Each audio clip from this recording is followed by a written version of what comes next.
hope it'll be a help to you. And I don't know how far the Lord's going to let us go with this, but I do know that this is not the end because I already know what the ending's going to be. Yeah. But at the same time, I don't want to just come in here every service and deal with the same thing, and then you get burnt out on it. Right. It's very easily done. Yeah. And so we're just going to do what the Lord had us to do. Amen. And either way, because that's the only thing that works. Matthew chapter 25, verse number 1. Then shall the kingdom of heaven be likened unto 10 virgins, which took their lamps and went forth to meet the bridegroom. And 5 of them were wise, and 5 were foolish. They that were foolish took their lamps and took no oil with them, but the wise took oil in their vessels with their lamps. While the bridegroom tarried, they all slumbered and slept. Now, we'll stop right there this evening. Let's go over to prayer. Father, as we come to you tonight, God, Lord, I do thank you for the privilege and opportunity this evening to be in your house. Lord, I know tonight, dear God, that Father, that we're certainly the least among men tonight, but dear God, I know, Father, that you're the greatest of all. Lord, Father, we come tonight, Lord, not depending upon our ability, but God, we come tonight to depend on our availability, Lord, and desire that the Holy Ghost would help our hearts. And Lord, just speak to us tonight. Help our minds, Father. I pray you bring everything back to my mind tonight, Lord, that you won't mention out of this.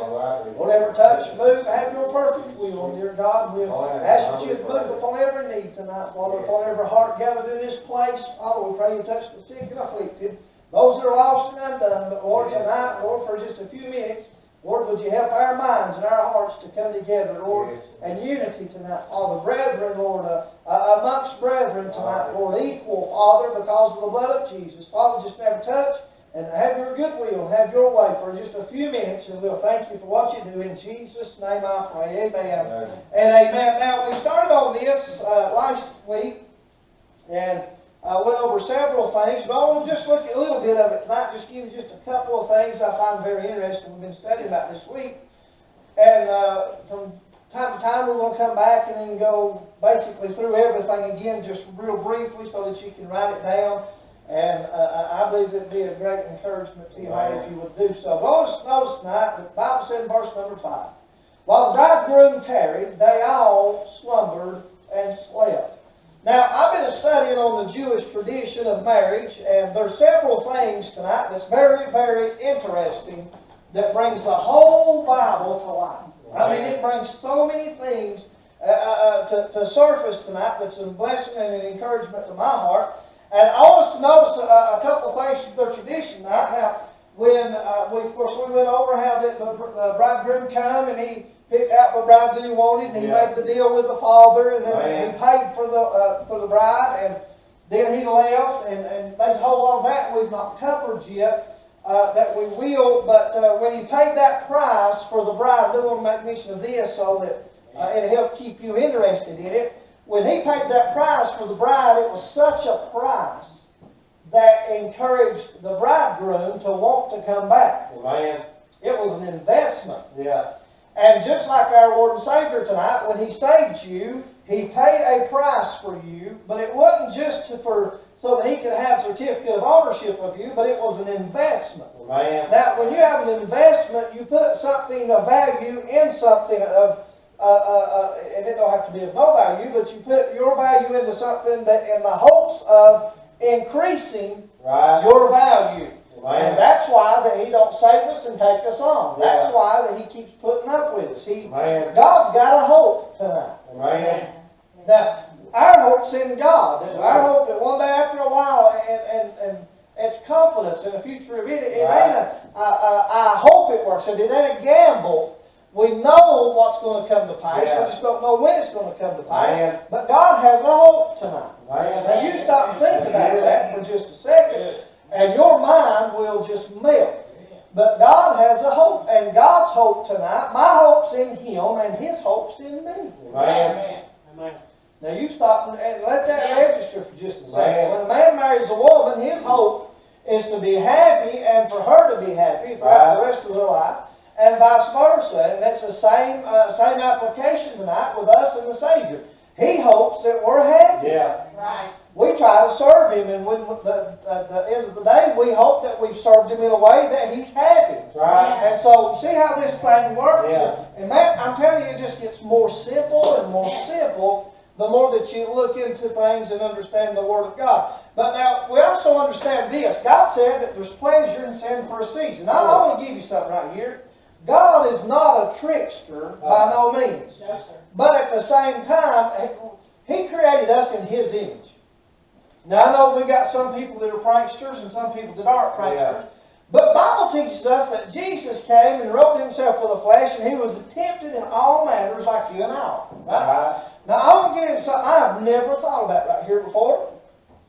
It's enticing to the flesh to do things when you don't know the outcome. Sure. Right.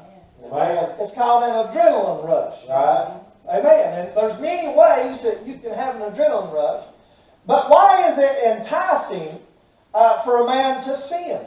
Why is it intriguing for your mind to get off of godliness and onto worldliness? Why is it that it's so hard to keep your mind and your spirit pure before God? Yeah. It's because there's a temptation to that we know that we ain't supposed to do. Amen. And there's the reason it's tempting is because we think that there might be a chance we can get away with it. Amen. Yep. And there's been a bank robber that robbed the bank that didn't think he had a chance to get away with it. Yeah. I mean, he had a plan, he had it all figured out, and he never planned on that one thing to go wrong. Amen. And that's what sin does to us. You see, we'll plan stuff out. Yeah. And I've seen it even through churches today. We see that there's relationships between married people and with other married people. And it starts simple. It really starts innocent. Yeah. Believe it or not, it really does. I know several pastors, I could give you names tonight, that some woman in their churches come. And let me say something, women, I love every one of you. I do, and they ain't hardly nothing without compromise that I won't do. If you come to me and you're hurting and you're in need, I don't want to know your personal business or nothing like that, but if you ever wanted somebody to talk to or needed somebody, I'd like to think that I'm a shoulder that you can lean on. Amen. Now, I understand that I am supposed to point you to the Lamb of God. When you try to lean on my shoulder, I'm supposed to pull His shoulder beneath you. Amen. I understand. But that's how these things start. Yeah. That's why these wonderful men of God, they've been fundamentally, biblically sound, and that's why they're messing up, because if they go too far with it, they know too much, they feel too much sympathy, too much pity, too much bless your heart. And then the next thing you know, they're trying to overcompensate for their comfort. And then the next thing that you know, everybody, and they go and they do things they shouldn't do. And then they realize, I've sinned. They knew that it was sin to start with, but they don't look at it as sin to start with. They look at it as I'm trying to help somebody. I'm trying to be what God says for me to be. Yeah. And somewhere along the lines, boy, they find themselves in a bad shape. And then they try to hide it. Man. Then they try to cover it up. Then they try to just keep it all like nothing's never happened. Yeah. And then, but you know what? And God said that if you'll confess to Him and He'll cover your sin. But He also says that if you try to cover them, He's going to bring them to light. Right. Amen. See, we can't hide nothing from Him. Absolutely nothing.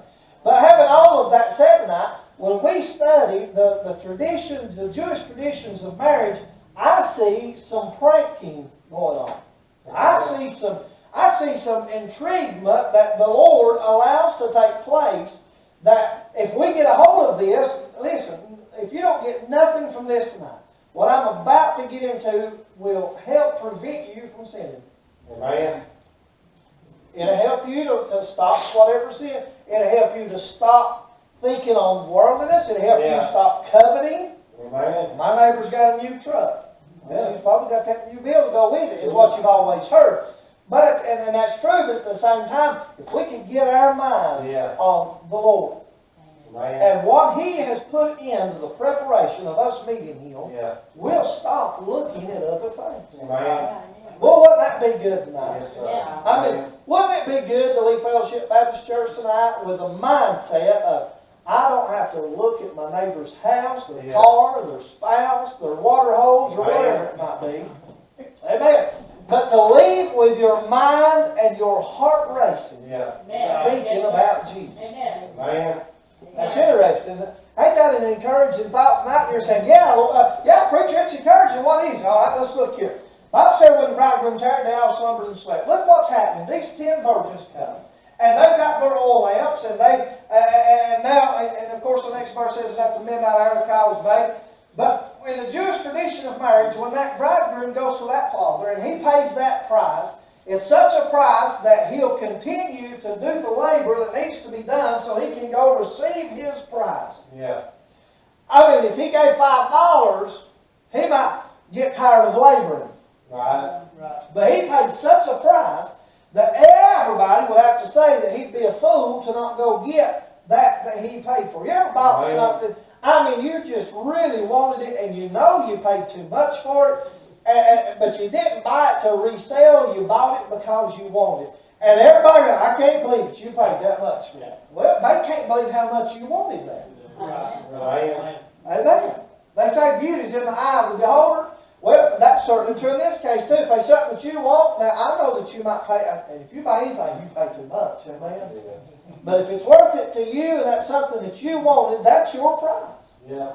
And when Jesus saw you, he seen that you wasn't worth the price that he had to pay. Man. But he said, I want them more than they're worth. I'm willing to pay more than they're worth because I desire to be with them so much. Man. And so now the bridegroom's gone and he's doing all this. We touched just a little bit about the bride last Sunday night about putting the veil over when she went out. That's signified to all the other men she's already spoken for. There's already been a great price. Now, you know how it is. Most men don't care about that.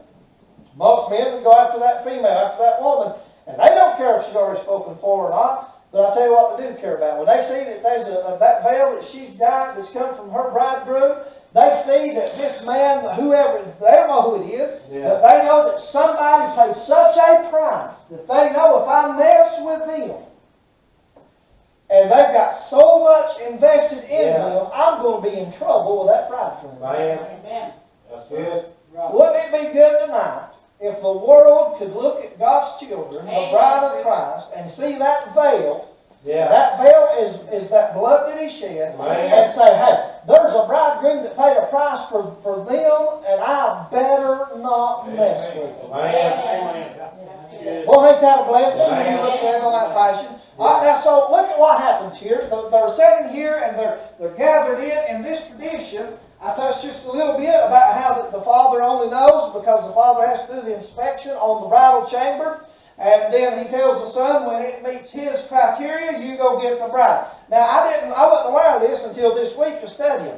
It is customary. Now, I want you to get this. It is customary for the Jew, when they're going through a Jewish tradition of marriage, it is customary for that bridegroom, if he got finished, let's say at 3 o'clock in the afternoon with the bridal chamber, he drove the lace nail, put the lace screw in, wiped the lace window down, whatever it might have been. If he got done at 3 o'clock, it is their tradition to not come until in the middle of the night.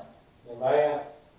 And when they come, now I want you to get this. Now, when you read verse 5, it says, there's a cry that was made. Well, they come into the town to get the bride. The bridegroom, now, boy, this is good. The bridegroom brings, what's the men called in a wedding? Groomsmen.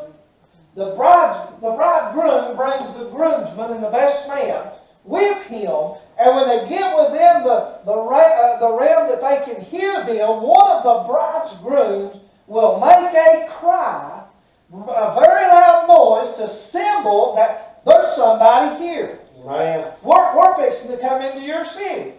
And what happens in that scenario, when they get close to the house and where the bride is at, then the father that's of the bride, he'll peek out the window to see who it is. And if he sees that it's that bridegroom that paid him a price, that father's supposed to turn his head. Amen. And the bridegroom comes and the bridegroom and the groomsmen come and they steal away. Now get that. They steal away the bride and the bridesmaids. Amen. They come into the city with darkness. They don't have lamps. Amen. They come in through the dark, and then when they get there, they steal away, they sneak, if you will, the bride and the bridesmaids out. Look at just like sin entices us, because can I get away with it? Look at the excitement that is. That's why the Bible teaches us here that they slumbered and they slept, and at the midnight the cry was made. And why did they do that? That way the bride never knows what time that the bridegroom is coming. Amen. He never knows. So what does that tell you? That tells me that when the bride, now she's got to be ready, at all times. Yeah. That tells me that she's got to have her wedding garments packed. Yeah. The bridesmaids must stay with her. Amen. It's a bridal party. Amen. They've got to be together at all times, Yeah. day in and day out. Amen. Boy, that puts a new measure on fellowship, and don't it? Amen. Amen. But then we see that when they come in and they steal them away, the father, he don't have nothing to do with it. And then the bridegroom, he takes them back to his father. Amen. Now what happened in Matthew, where's it, chapter 3, or somewhere over there? No, it's chapter 3, but it says there was a marriage in Cana of Galilee where Jesus turned the water into wine. It even brings that scripture to light in what takes place in a Jew. This whole book's about us being married to Christ. Amen. I mean, that's the biggest probably doctrine in the whole Bible. Yeah. When you really stop thinking about it. So, at the marriage of Cana of Galilee, Jesus comes and they run out of wine. Now, last thing. If it's a marriage in Cana of Galilee, and this thing, I mean, they know it's a marriage, why did they run out of wine? Amen. Ain't them things, when you have a wedding, don't you send out invitations to certain people? You don't just put it in the newspaper. You send it out to those that you want to be present. Amen. Now I want you to get this. They get back to the father's house or where the bridal chamber is at, and then it's blown my mind. I mean, it's completely blown my mind when I got studied on this. They consummate their marriage before they ever have their vows. Amen. In other words, they got 7 days for a honeymoon before they ever take their vows. He brings her into that house. He's already bought her. Right. So technically, legally, she's already his. Amen. And now he brings her in. He goes and he gets her out in the middle of the night. And look at the excitement that's going on. Now here's all the groomsmen and the bridesmaids, and they're all back at the father's house. And they go into the bridal chamber to consummate the marriage. And then the bridegroom comes to the door while the groomsman stands on the outside of the door. And he tells the groomsman on the outside that the marriage is consummated. Amen. Now, when he tells them see, when all this is taking place, the Father's getting everybody together. Amen. He's getting them all together. But now I know it's hard for you to understand. I'm just kind of running around. There's so many thoughts in my mind about this. But while the bridegroom and the bride are consummating the marriage, and the Father's got everybody together at the Father's house, and they come out with a proclamation that the marriage is approved, that she was a virgin, and it's consummated. Then they make the statement, that then they got 7 days of party. Amen. And listen, that represents, now don't you get this, that represents the judgment seat of Christ Yeah. and the marriage supper of the Lamb. Amen. Amen. Now, I'm sure we'll probably, if Lord leads us, we'll get more in detail into all of that. Yeah. But now I want you to look what's happening. What's going on here? Now, the bridegroom and the bride, they're still in their chamber. They don't get to come out for 7 days. Amen. They're there. They start their marriage without having any advice. Amen. You lock me in the room with somebody for 7 days, I tell you what, I'm probably going to know a whole lot about them. Yeah. And you're going to know a whole lot about whoever you're locked in there with. Now, you can let that soak in for just a second, what's taking place. But while that's going on, there's a party already started on the outside. Now, who's out there?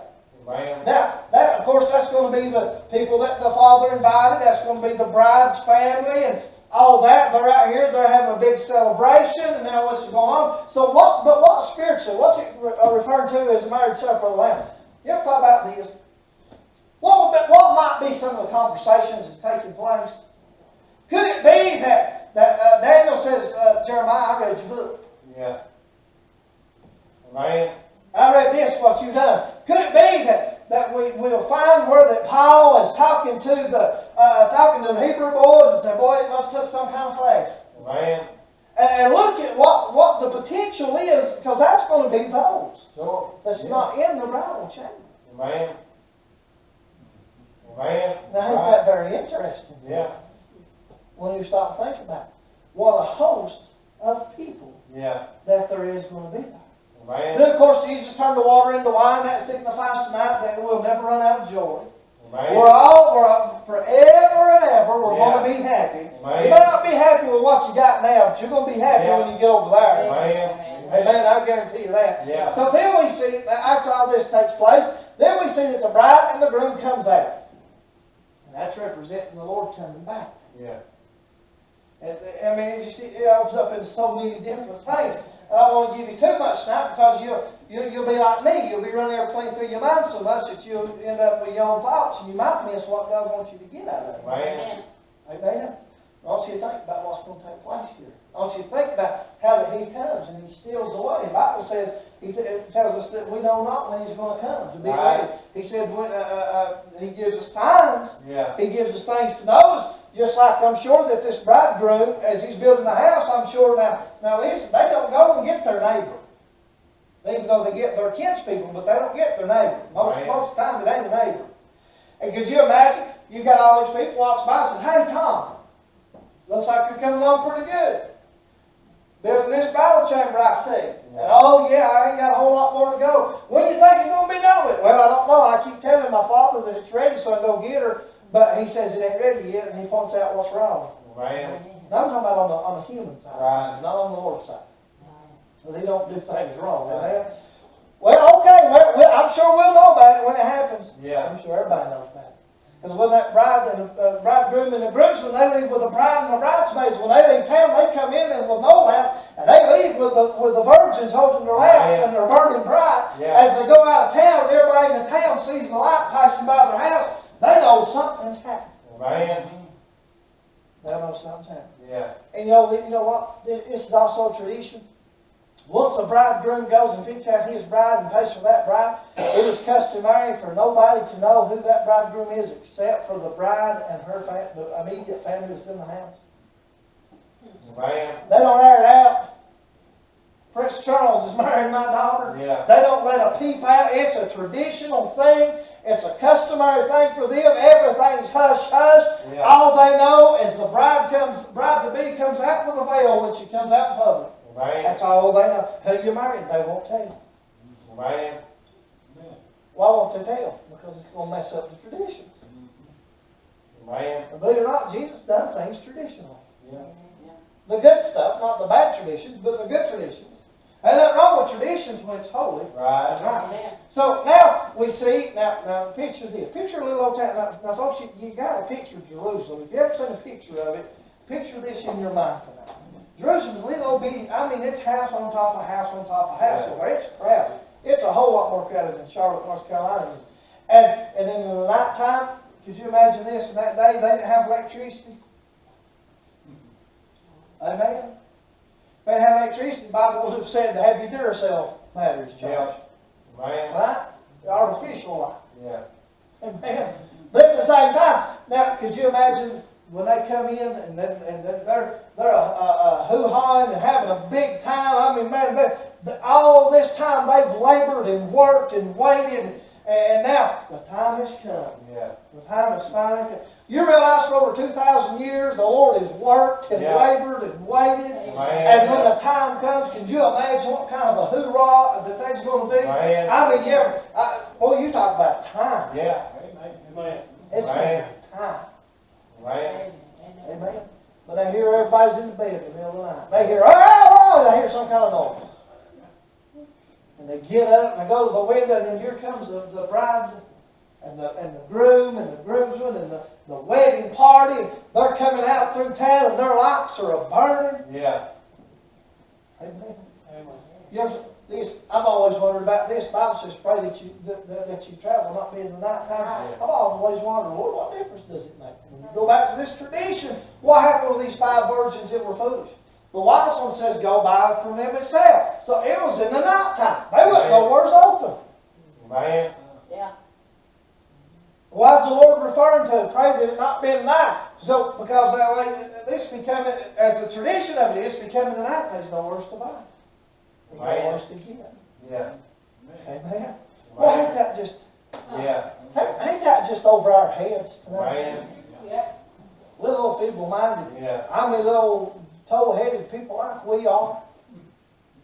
Amen. Yeah. Most of us ain't got, I mean, we've got some common sense, but we ain't got much more than that. And some of us ain't got a lot of that. Amen.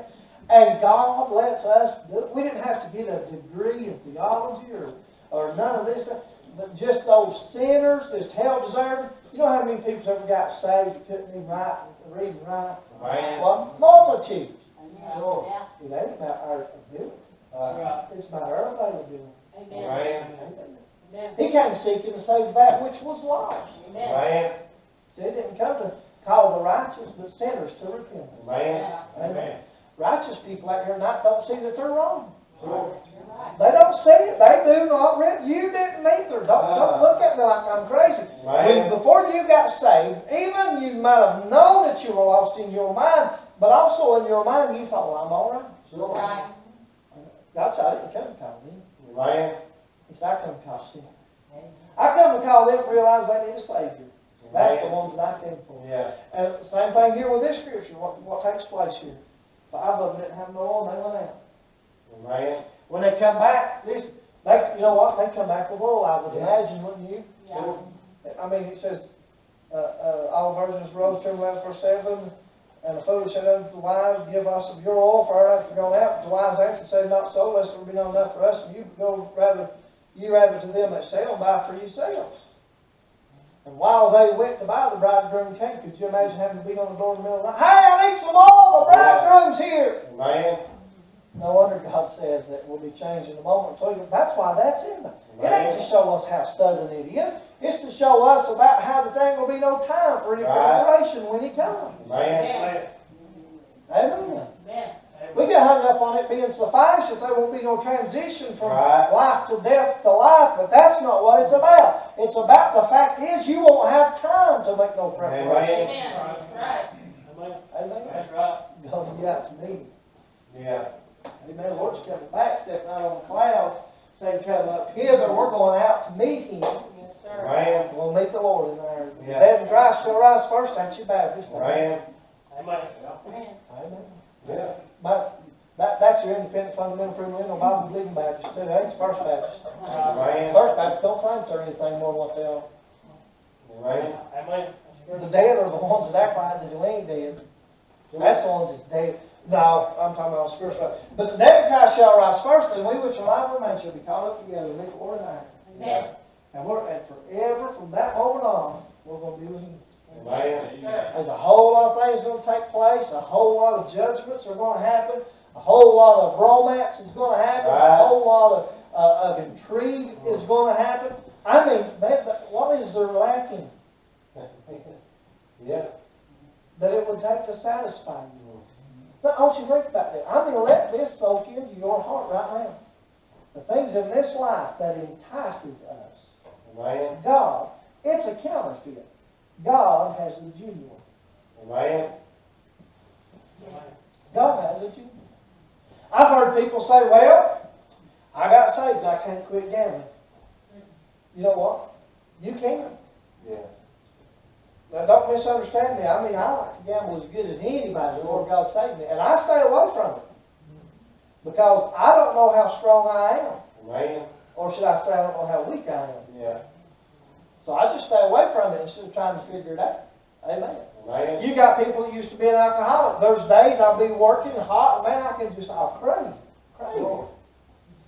But I know not to go get it.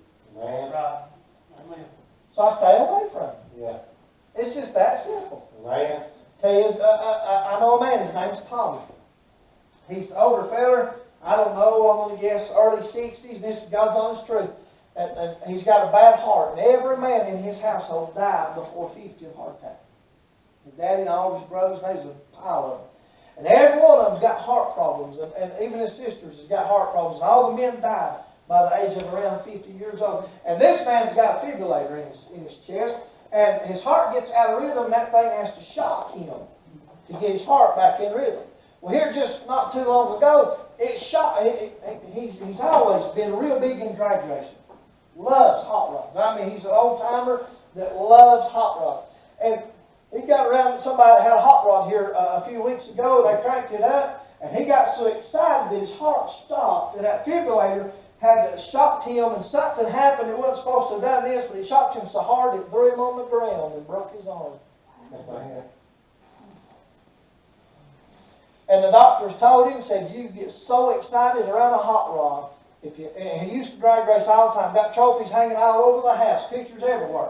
And they told him, they said, you like drag racing so good that if you ever got in a drag car one more time, you'll never cross the finish line alive.